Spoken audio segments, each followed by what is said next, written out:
Yung mga nakuha namin sabi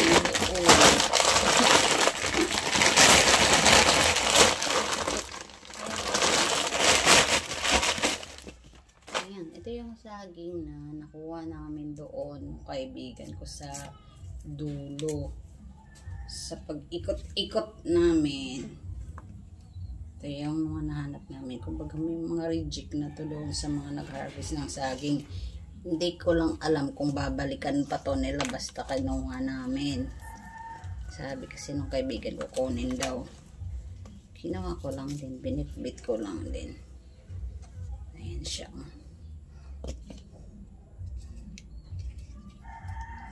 Tanggalan natin ang ano. Ito naman siya, CPR na naman tayo nito. Diyos ko Lord.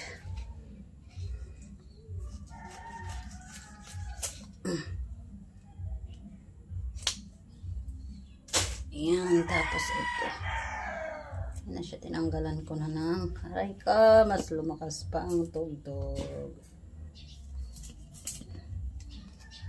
Ayan, tsaka ito pa.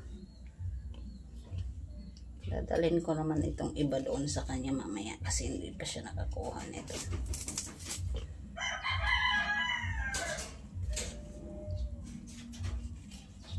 Aray ko. Ito na yung saging.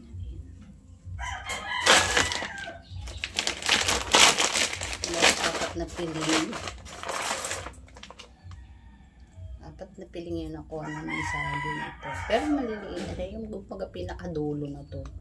Hindi na kasi ito pwede ibenta.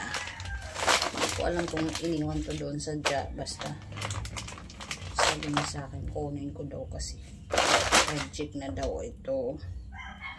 Alam kung babalikan pa to ng may-ari kasi sabi niya kuhain daw namin, tapos ako ang pinabitbit, patay tayo dyan.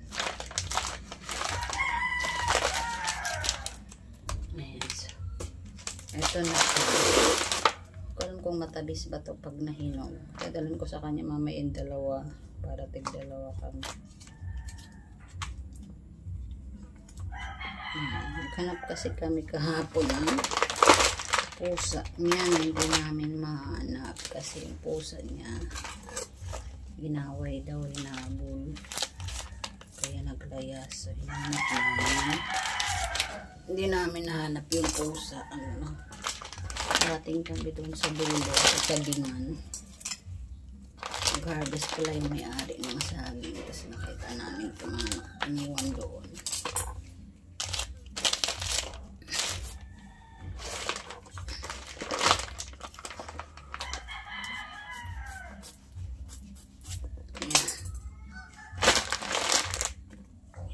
Ang kalakas ng tugtog. So, yun ang saging sa ripbot namin.